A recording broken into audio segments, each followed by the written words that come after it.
తెల్లవారక ముందే పల్లె లేచింది,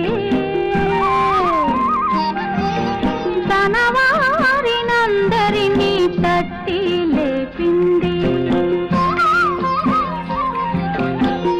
ఆదమరచి నిద్రపోతున్న తల్లి కోడి అదిరిపడి మేల్కొంది, అదే పనిగా కూసింది. తెలుగు దుస్తులేసుకొని సూర్యుడు తూర్పు తలుపు తోచుకొని వచ్చాడు.